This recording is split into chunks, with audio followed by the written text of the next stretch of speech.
The Telltale Heart by Edgar Allan Poe. Narrated by Walz.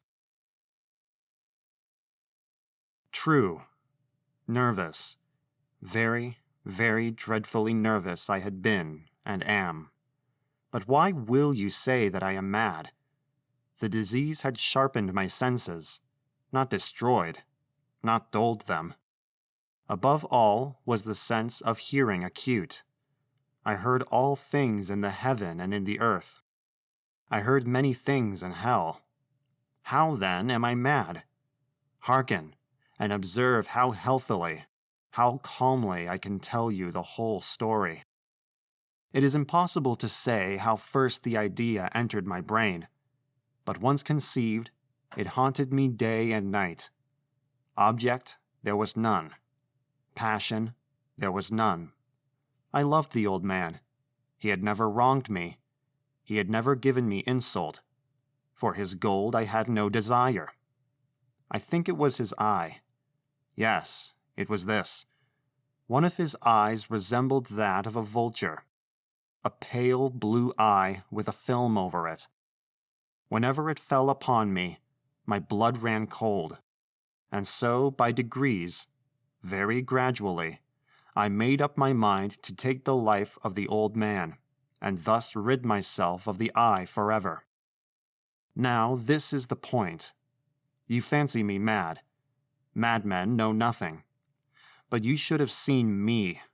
You should have seen how wisely I proceeded, with what caution, with what foresight, with what dissimulation I went to work. I was never kinder to the old man during the whole week before I killed him. And every night, about midnight, I turned the latch of his door and opened it. Oh, so gently.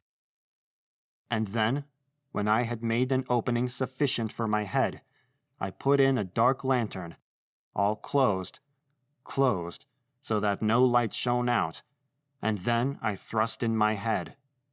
Oh, you would have laughed to see how cunningly I thrust it in. I moved it slowly, very, very slowly, so that I might not disturb the old man's sleep. It took me an hour to place my whole head within the opening so far that I could see him as he lay upon his bed. Huh! Would a madman have been so wise as this? And then, when my head was well in the room, I undid the lantern cautiously. Oh, so cautiously.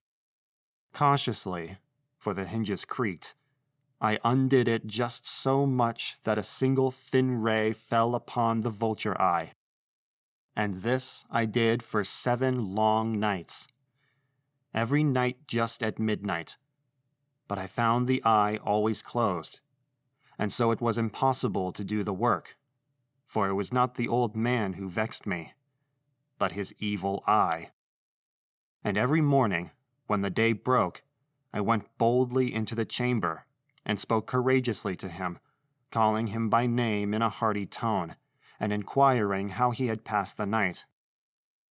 So you see, he would have been a very profound old man indeed, to suspect that every night, just at 12, I looked in upon him while he slept. Upon the 8th night, I was more than usually cautious in opening the door. A watch's minute hand moves more quickly than did mine. Never before that night had I felt the extent of my own powers, of my sagacity. I could scarcely contain my feelings of triumph, to think that there I was, opening the door, little by little, and he not even to dream of my secret deeds or thoughts. I fairly chuckled at the idea, and perhaps he heard me, for he moved on the bed suddenly, as if startled. Now you may think that I drew back, but no. His room was as black as pitch with the thick darkness, for the shutters were close fastened, through fear of robbers, and so I knew that he could not see the opening of the door, and I kept pushing it on steadily, steadily.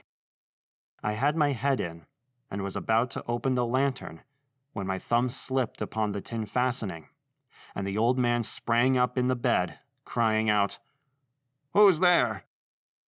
I kept quite still and said nothing. For a whole hour, I did not move a muscle, and in the meantime, I did not hear him lie down. He was still sitting up in the bed, listening, just as I have done, night after night, hearkening to the death watches in the wall. Presently, I heard a slight groan, and I knew it was the groan of mortal terror. It was not a groan of pain or of grief. Oh, no. It was the low, stifled sound that arises from the bottom of the soul when overcharged with awe. I knew the sound well.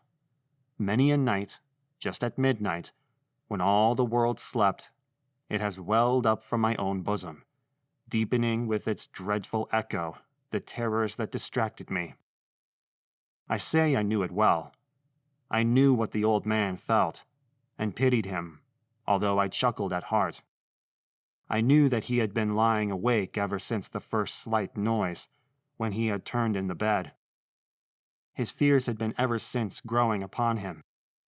He had been trying to fancy them causeless, but could not. He had been saying to himself, "It is nothing but the wind in the chimney. It is only a mouse crossing the floor."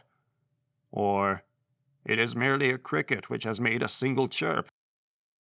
Yes, he has been trying to comfort himself with these suppositions. But he had found all in vain. All in vain. Because death, in approaching him, had stalked with his black shadow before him, and enveloped the victim. And it was the mournful influence of the unperceived shadow that caused him to feel, although he neither saw nor heard, to feel the presence of my head within the room. When I had waited a long time, very patiently, without hearing him lie down, I resolved to open a very, very little crevice in the lantern. So I opened it. You cannot imagine how stealthily, until at length a single dim ray, like the thread of the spider, shot from out the crevice and full upon the vulture eye. It was open, wide open, and I grew furious as I gazed upon it. I saw it with perfect distinctness, all a dull blue, with a hideous veil over it that chilled the very marrow in my bones. But I could see nothing else of the old man's face or person, for I had directed the ray as if by instinct, precisely upon the damned spot. And now have I not told you that what you mistake for madness is but over-acuteness of the senses? Now, I say, there came to my ears a low, dull, quick sound, such as a watch makes when enveloped in cotton. I knew that sound well, too. It was the beating of the old man's heart. It increased my fury, as the beating of a drum stimulates the soldier into courage. But even yet I refrained and kept still. I scarcely breathed. I held the lantern motionless. I tried how steadily I could maintain the ray upon the eye. Meantime, the hellish tattoo of the heart increased. It grew quicker and quicker, and louder every instant. The old man's terror must have been extreme. It grew louder, I say, louder every moment. Do you mark me well?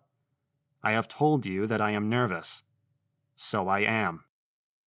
And now, at the dead hour of the night, amid the dreadful silence of that old house, so strange a noise as this excited me to uncontrollable terror. Yet, for some minutes longer, I refrained and stood still. But the beating grew louder. I thought the heart must burst. And now a new anxiety seized me. The sound would be heard by a neighbor. The old man's hour had come. With a loud yell, I threw open the lantern and leaped into the room. He shrieked once only. In an instant, I dragged him to the floor and pulled the heavy bed over him. I then smiled gaily to find the deed so far done. But for many minutes, the heart beat on with a muffled sound.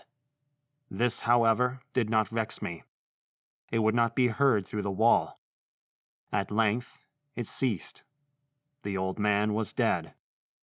I removed the bed and examined the corpse.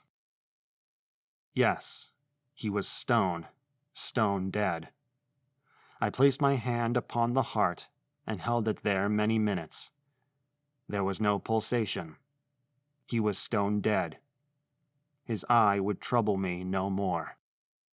If still you think me mad, you will think so no longer when I describe the wise precautions I took for the concealment of the body.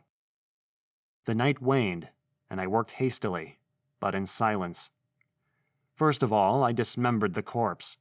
I cut off the head and the arms and the legs. I then took up 3 planks from the flooring of the chamber and deposited all between the scantlings. I then replaced the boards so cleverly, so cunningly, that no human eye, not even his, could have detected anything wrong. There was nothing to wash out, no stain of any kind, no blood spot whatsoever. I had been too wary for that. A tub had caught all. Ha ha.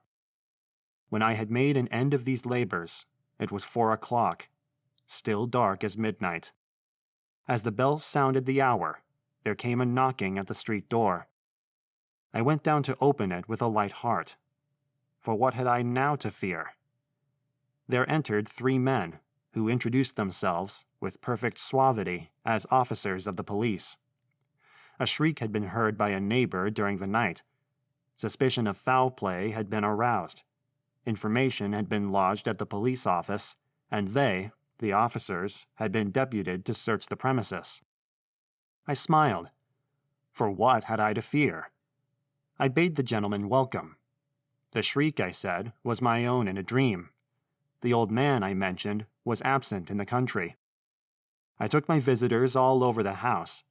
I bade them search well. I led them at length to his chamber. I showed them his treasures, secure, undisturbed.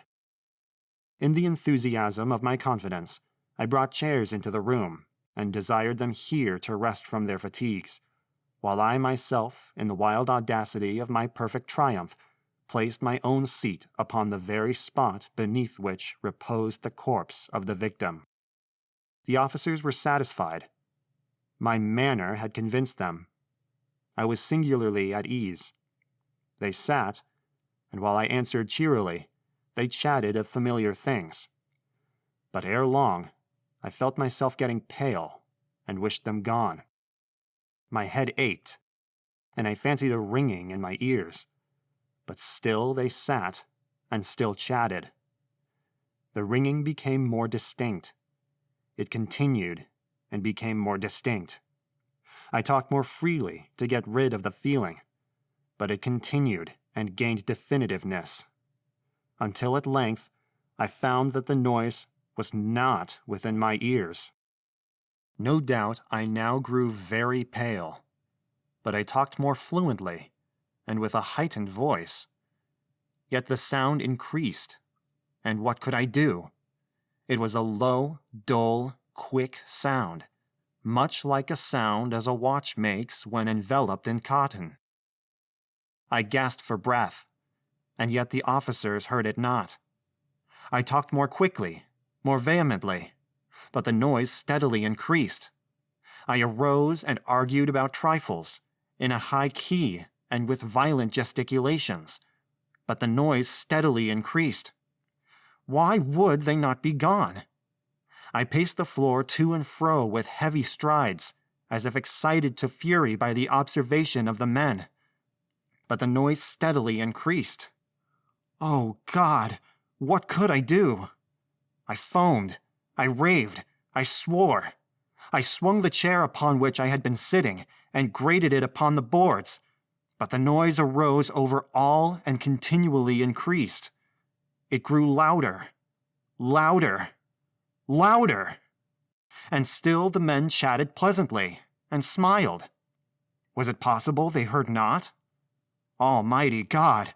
No, no! They heard. They suspected. They knew.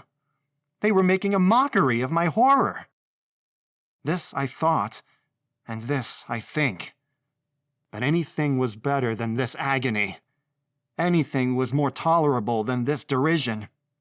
I could bear those hypocritical smiles no longer.